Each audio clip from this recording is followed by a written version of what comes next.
Hey there, welcome to the Productive AI Podcast. I'm your host, Troy Angrignon, and today I'm going to be speaking with Aviv Bergman, who's the CEO of Gluework. Aviv is a very interesting character with a long operations and process history, including both in the military and commercial space. And he's building a company to help other companies look into their systems and connect those sales systems to their sales processes to identify essentially leaks in the sales funnel. And so I think it should be an excellent conversation. And with that, let's head over there. Hey, Aviv, welcome to the show. Hey, Troy, thank you for having me. To start, what I'd love to do is just get a really short intro into your background, because currently you are CEO of a company that makes software in the kind of the sales process analytics space. You have a very process-oriented mind, and clearly Yeah, that kind of came from somewhere. So I'd love to hear the background on what led you into what you're doing today. sure. So, as you said, today I'm running my own startup. Prior to this, I had two main chapters in my career. As an Israeli guy, a proud Israeli guy, I served in the Israeli Navy and I did it for like 8 years. So, it was the first chapter of my life, 8 years in the Navy. But you can imagine, beside the fun part of it, of like sailing in the ocean, very process oriented place, very strict organization. And then my next chapter, which was the Israeli tech ecosystem, I started my career as an operations person. In operations, if you want to boil it down, the get shit done kind of guy in the organization. And I did it for different startups, different sizes, different business models, but the work was always the same. I was focusing mostly on go to market operations, which again, today, different terminologies, rev ops, sales ops, biz ops, doesn't really matter. The operations person in a go to market function. And I think I combined experience in the Navy to the work in tech, and I became the process guy. What does it mean, the process guy? I always solve problem using processes. So, in a nutshell, I'm the ops guy. I can explain more about my perspective to those things, but I'm doing it in the last 10 years, building operations departments and building go to market operations. There's generally always this genesis moment, this thing that triggers somebody to say, there is a problem, and I'm going to go start a company to solve that problem for more people than just me. I'd love to hear what that was for you. So, as a problem solver, which I think is probably a different name for operations, for me, it was I really love data and I really love tools. And this was a different experience, by the way, from my military experience. Like, you didn't have all those tech stack and tools and CRMs and data. And I fell in love in those things. And I obviously built a lot of processes to support the way this thing functions, right? I was entering the weekly sales call, okay, or the monthly sales call, or the QBR, and we were looking at metrics. First of all, as the ops guy, you're always responsible for getting those metrics, get all the data, prepare all the data to make it ready for a meeting. And I remember one specific meeting that we looked on a KPI, a conversion rate, and this was a conversion rate from lead to opportunity. And the good thing, it was in like kind of an improvement trajectory. It was 20% conversion. The month before it was 17%. And I guess, our listeners and viewers today would say 20% conversion from lead to opportunity, that's gonna be okay. But I was the only one in the room that said it out loud. Hey, why is it everybody happy? We're losing 80% of the business. And then obviously with my obsession to processes, even the process that I built, I said the more disturbing thing is that we don't know why we're losing 80% of the leads. And we don't know, even for the 20% that we managed to convert, we don't know why. We don't know what we've done differently to get this improvement. And I always came back to the process. Let's analyze the process to get some insights and learnings. And the thing that disturbed me at this time was A, it's always in the past. I'm looking on historical data, so I can't be proactive and save those deals or change behavior right now. Those deals are lost. I can only change behavior to the future. The second thing, people are not really following the process, right? And then it's like, if you're not following the process, I can't know what's working and what's not working. So combining those two things into a product that we can help people become proactive, monitor their processes, get those insights and alerts in real time in order to change something in the behavior, this was the missing piece for me. How hard was it to go through and do all the analysis to figure out what was happening and what was working, what wasn't working? It was extremely hard, especially, I would say, mostly time consuming. And again, think about it. When you're doing things that happened in the past, you don't have the sense of urgency. because this deal is lost, so we can push this task to tomorrow for the weekend. It always happens. But even when I was focused on doing those things, in many cases, as an ops person that was not technical, I couldn't pull all those reports. I couldn't play with the data properly because I'm not a data scientist or an engineer or an analyst. So just to pull the data, organize it in a way that I can learn from it was expensive, was manual, was engineering heavy. So nothing was simple in this. And this is the crazy part because this is all data that is existing in the company. It's all processes that are being executed by the reps. And yet you have no understanding if the process is even working, like if people are following the process, if they're doing the right things at the right time. So it was very hard. And I can say that I probably burned a lot of money on engineering resources, on tools that were not useful, on analysts, just to generate insights that could or should be generated quite easily today. And another thing on this that I will add is we tend to think as processes as something static, which is not. Processes are and should be dynamic because the business is always evolving and changing. So even what you just described, we're spending 3 months just to generate a huge insight, and then we're going to change the behavior. So we might solve this thing, right? We might say, okay, we figured out, let's take an example that we had a severe no-show problem in our meetings. So we solved it, but we solved it for now. If we would not keep on monitoring this would happen again. If not next week, next month, if not next month, next quarter. And the question is how you're retooling the resources, the smart people that you have in the ops and in the BI departments. Like, how do you use them in a smart way, not on one project to hunt a specific problem and solve it? How can we oversee all the problems and find what problem causes the most harm or to prioritize the solution to those issues? So two things I want to do. One is just talk about the components in that stack and how they sort of get built up over time. And two, talk more broadly about the process layer, kind of RevOps versus sales ops. So let's start with the stack. So you've got a CRM at the bottom for your deals. You've got some kind of B2B data for prospecting. You've got some kind of sales engagement platform for doing outreach generally, multi-channel or single channel. So what other things are you seeing in the market? First of all, I think we're taking this conversation in 2023. So of course we should add into this the AI component to everything. But let's take a step back because one of the things you mentioned at the beginning, we all know we need a CRM. Yeah. And it might sound ridiculous, but it depends on the maturity of the company. Because in many cases, we're working with companies that have very heavy tech stack, but we also work with companies with no tech stack at all. Okay. So if I would now recommend a friend, not a customer, that wants to build a go-to-market stack, I would say start from the Stone Age.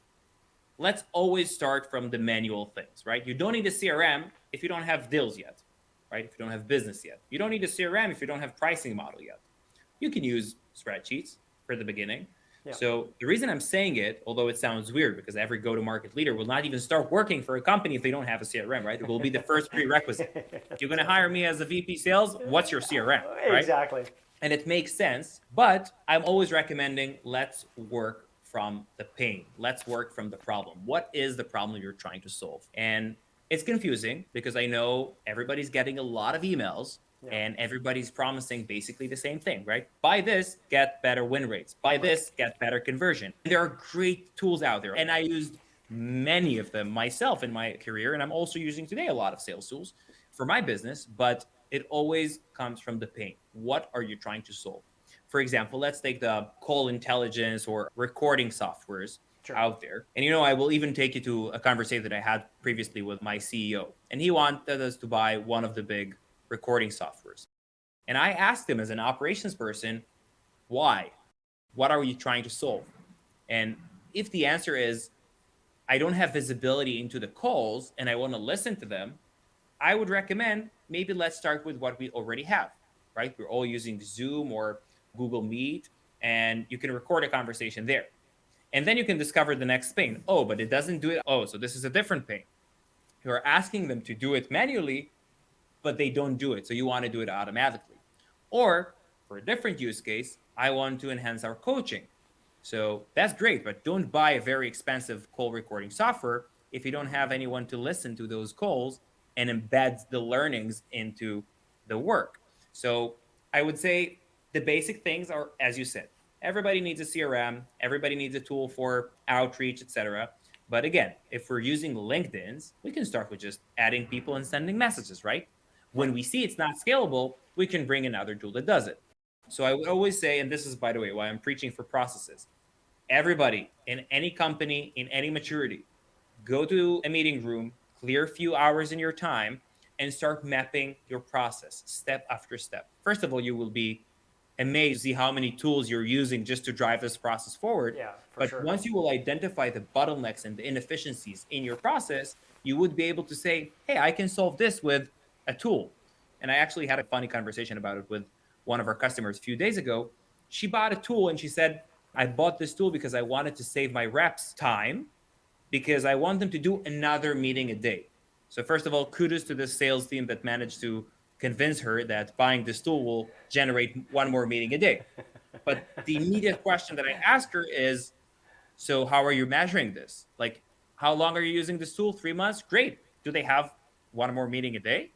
And her response was priceless. She said, I didn't measure it. In today's market, it becomes more and more critical to Yeah. really think about ROI, to really think about efficiency, to really think about why are you buying those tools. And if you're not going to think about it as a sales leader, your CFO would think about it very soon. So again, in terms of tech stack, I think it depends on the company, it depends on the sales strategy, it depends on many, many factors.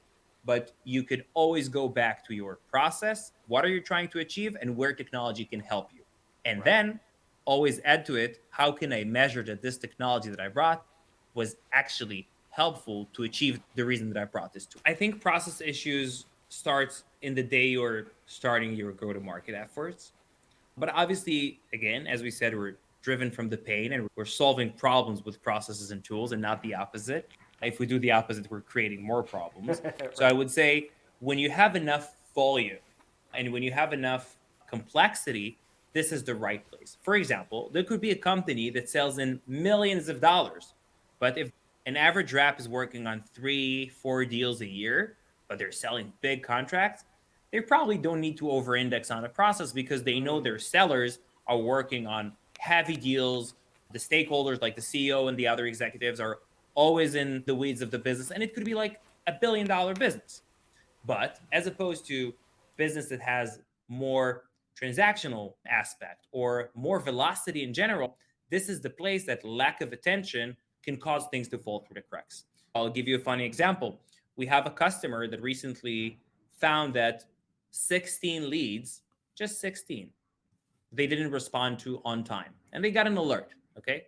So basically, everybody that hears it says, 16 leads, like it's not a biggie if we have 100 a week. So we missed 16. It's part of like this 80/20 rule. But when you tie it to revenue and outcome, you suddenly hear that, okay, 16 leads, if they will all translate into pipeline, that means for this business $1 million of pipeline. So this is not a place to play with. If every deal is a $50,000 deal, you shouldn't let the leads slip through. So it's very much dependent on not just the maturity, but also what are you selling and how do you sell it. But I would say when you have enough salespeople, 5, 7, 10, or when you're starting to have friction in different efforts, like there is the outreach effort, there is inbound efforts, there is friction between SDRs or BDRs doing handovers to AEs. This is the place to really examine the process and start bringing also those tools that could help you streamline the process. Makes sense. They've got some level of velocity, some level of volume, some number of reps, probably, some number of just total deals across all the reps. And as they scale the business that way, I'm imagining there's a point where they just start to go, we're feeling out of control and we're dropping things through the cracks. What is that moment where they transition from, we think we have a problem, we definitely have a problem, to we need to fix this problem? Unfortunately, it's always loss, right? You're losing something and you're thinking to yourself, going back to what I mentioned before about being proactive versus reactive, when you have this moment of, why didn't I know about it earlier? And if I would just know about this thing, I would be able to solve it. This is the point. Okay. And it might be a bit too late, even because you already lost it. And this is where, I'm taking this question to our listeners and viewers today. Think about the deals that you've lost last month, last quarter, last year. Let's just take last month, right? You have this conversion, you lost some leads, You lost some deals. That's part of the business. We know that. And we're not going to fix it. It's never going to be perfect. But from the deals you lost, do you have deals that were clearly closable, or that you're asking yourself as a manager, or even as a rep, I should have done something else to save this deal? This is the point you understand. You're probably, things are falling through the cracks and you need to do something to solve it. Another thing here, which is again, depends on the size of the business. And this is a question I'm always asking our customers, especially in the beginning. Do you think that by having a well-defined, aligned, tight, perfect process, right? Ideal world, everybody's following the process, everybody's doing exactly what you told them to do according to the playbook. Do you think you would close more deals? Usually the answer is, yeah, of course. Do you think you would close one more deal this month, Troy? And then if I'm hearing, yeah, many more. No. One deal. And then the next question, and again, everybody should ask themselves, how much is this deal worth to you in revenue?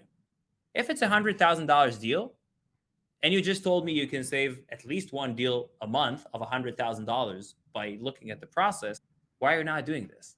And then we're going back to square one, right? Oh, it's too expensive, it's manual, it's long, but we both know, we just agreed that you can actually get better results by doing this. For all the reasons you outlined, there are companies that want to fix the problem, suspect they have a problem, but they think that to identify it and solve it is probably too much manual work from team that they'd rather assign to other things. So what's the alternative? Look deep into the information, because again, when we're talking processes, and this is, by the way, the advantage of like the beautiful era that we live in, every single activity has some sort of digital footprint, right? We could say it before COVID, people were going for a meeting, like for a golf game or for an event or for a restaurant. You don't know what's happening there. Today, you know, right? Today, almost all the calls are happening on Zoom or whatever, and are being recorded. So you have all the digital footprint. Yeah. So what I would suggest of doing, and this is basically what we are doing, is taking an experience that we know from other domains like product managers.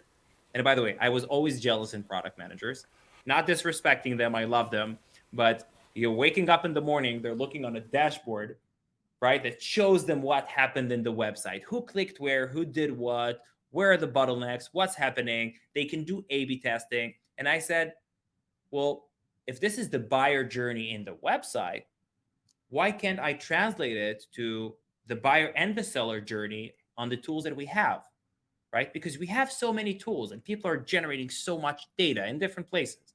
So when you're building a process, and everybody that used CRM in the past knows that there are stages, right? But we both know that if you and I were hired tomorrow to be a sales rep in a company, and they will tell us, those are the 6 stages of sales. Good luck, go and sell it.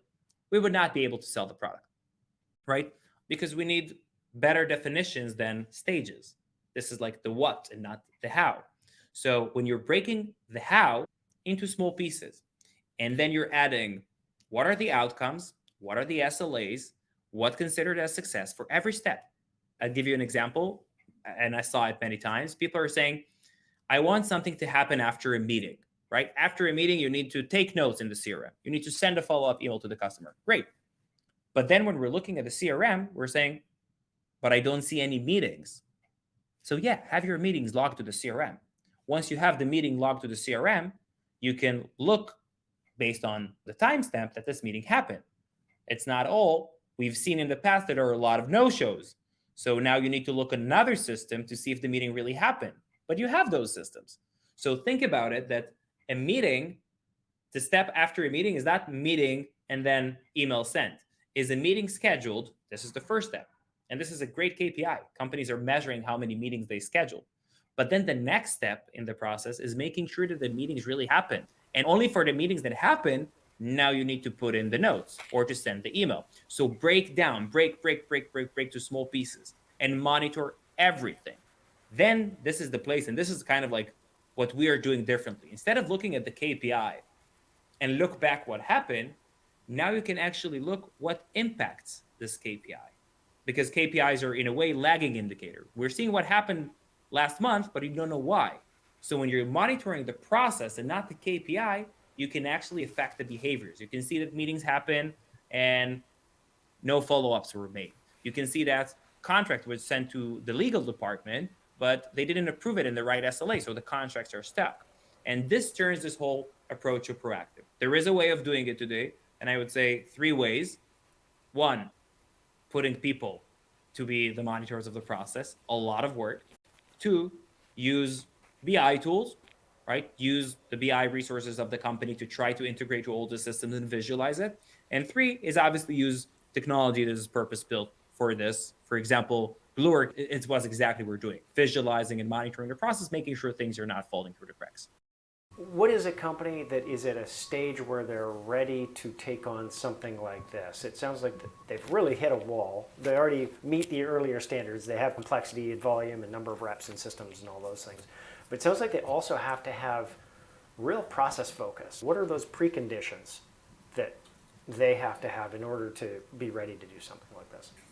I would say they have to believe that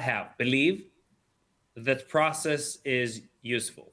And this is an argument that we see a lot in sales in general, whether sales is an art or a science. And I always like to say it's a nice mixture of both, right? Yes, the seller must be an artist of conversation, of personal relationship in order to really drive the sale.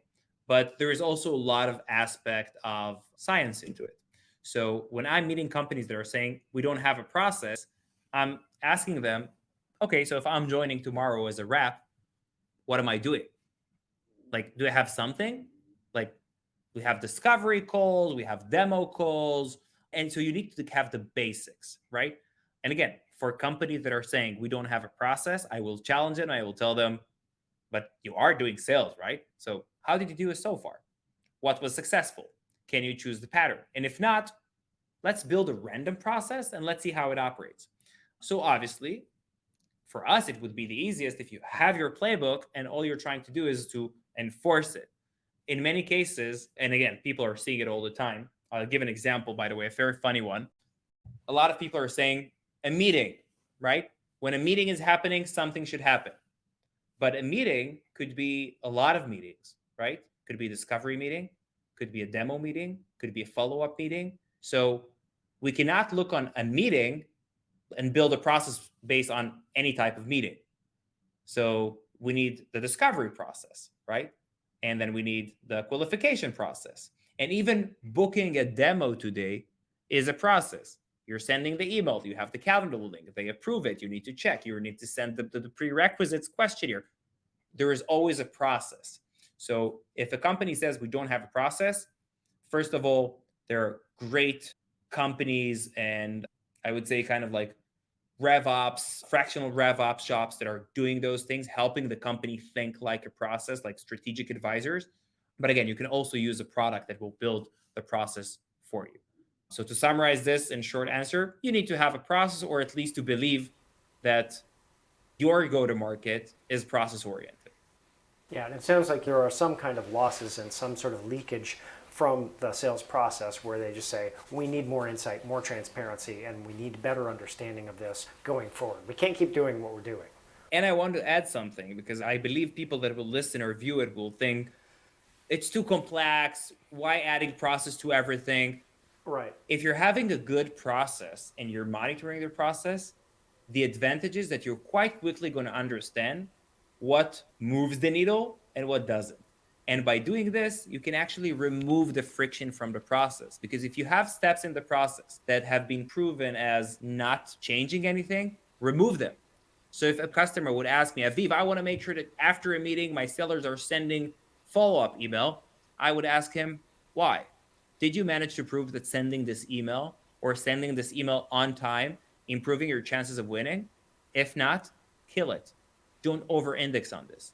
So actually the process thinking, and this is again, something that I'm always preaching for, should not make things complicated. It should actually show you what activities are actually moving the needle and driving business and what is useless, and you can remove the friction. Because we all know this, right? You're going to the ops person, add more fields, we want to collect more data. And then the rep is saying, listen, I'm having a call and then I need to type in the information for like an hour and I'm more an admin than a sales. And what are the critical pieces of information that you really need to collect that by having them, you can change something in the business? And this is the question you should ask yourself.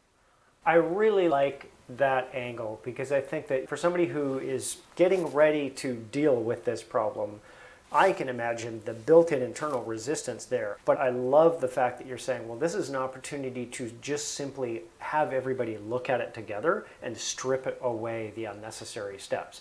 And I will add to this, I think the dream of every sales manager would be, I want to replicate the success of my top performers. It's a discussion that I was part of many times in very different positions. And I remember this as an operator, I would come to a very successful sales rep and asking him, hey, Mr. Sales Rep, you haven't done this activity. You need to do this. But then, and it's a true story, the guy was a top seller in the company, like closing in millions. And he asked me a very simple question. Why? And I told him, listen, it's a team sport. So if I would be able to know what you are doing differently than the others that make your numbers so good, we would be able to replicate this thing. And by the way, what happened in the past, and I recommend every manager or any operator to do it, what really happened was I joined him for like a few days, shadowed him just to see what he's doing differently. And we managed to find some patterns which are not over indexing. It sometimes could be this guy is actually sending a very detailed email after the meeting, explaining every step in the meeting. He would stay up until 2 a.m. to write this email. But the other side, when they will get this email, they know there is a serious guy here.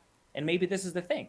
So we took this behavior and we told the reps, hey, you must send a detailed email. Here is the template.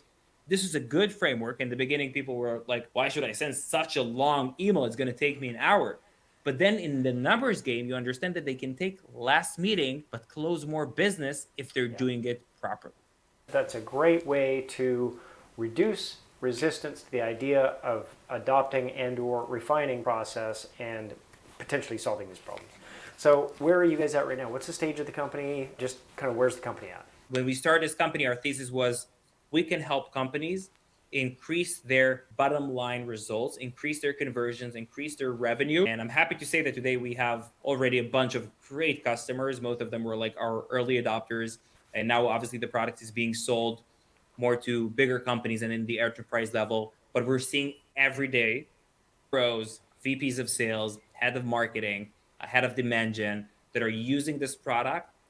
It saves them time and money. But the most interesting thing that we're hearing, which this is basically the most fun part in doing this thing, is what they're telling us is we are seeing a new layer of data. This thing was not accessible to me in the past.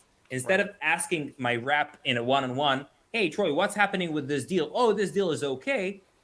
And then I say, oh, but you had a meeting with them? Yes, when? Last week. Oh, so what are the next steps? Why the next steps are not filled in? Suddenly, the discussion is different. Now they're looking only on the deals that are at risk. Now they coach only on the things that drives impact or results. So it's very encouraging to see those results. But again, we're very in the beginning, saving money to companies, generating positive ROI for them, which is great. And I'm happy to see mostly that the ops people that are using it, the rev ops, the sales ops, are not focused only on the tactical side of work, but now they have more time to focus on the strategy part of work, like really driving ideas and really driving new behaviors that are impacting the business. And I think this is what RevOps is all about. Do you have any advice to entrepreneurs following behind you? And how long have you been on this path as an entrepreneur, now co-founder of this company? That's my first startup. We're in this game, I would say, a little over a year and a half right now, from like ideation, having the courage to really do it and starting this thing. Again, I'm still very new at it, so I wouldn't say that my tips are considered something, but I would say, first of all, believe in what you're doing. And that my best tip is if you want to articulate a pain, if you want to find a pain on your customer side, ask one simple question, which is, what did you try doing to solve this issue and you couldn't solve this? And this is what differentiates nice to have from must have. Because everybody would say, I need a call recording software because it's accessible. But I would say, did you try recording it yourself or listening yourself and suffered from the pain?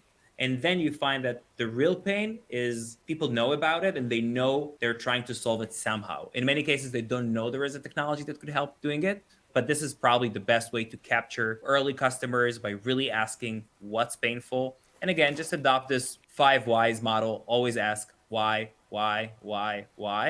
And you would find that when people are saying, I don't know, I have no idea how to do it, it probably means you're on something. And I would say there are great solutions out there and great marketing people out there that are selling great things. But I will go back to the conversation that I had with this customer that I told you earlier. If you're buying something to solve a specific problem, make sure that it solves the problem. That's it. You can measure everything. Not everything is easy to measure. And in many cases, you can just ask soft questions like, people, are you enjoying using it? But again, you didn't buy it so people would enjoy using it. You bought this thing because you hoped it will solve you something. You're always buying something to whether increase revenue or save costs. See if this thing is really working. Yeah. What is the best place for people to reach you? What are your contact points? I'm more a LinkedIn person, so definitely my LinkedIn, Aviv Bergman. Feel free to hit me. Of course, in our website, Gluework.io. If you would click book a demo, you'll get straight into my calendar. And I'm always happy, without any intent of sales, to advise to any person that is looking into their processes or looking into their tech stack. I'm always happy to meet more people. So if you just want to talk about your processes or consult about your processes, happy to spend some time together. If anybody hears that and they're thinking, oh yeah, I should go have a conversation with this guy, do it. You're going to have a blast and you'll probably learn a lot and have a great time having that conversation. Thank you so much, Troy. Thanks for joining me for today's discussion with Aviv Bergman from Gluework, and I look forward to seeing you on the next episode.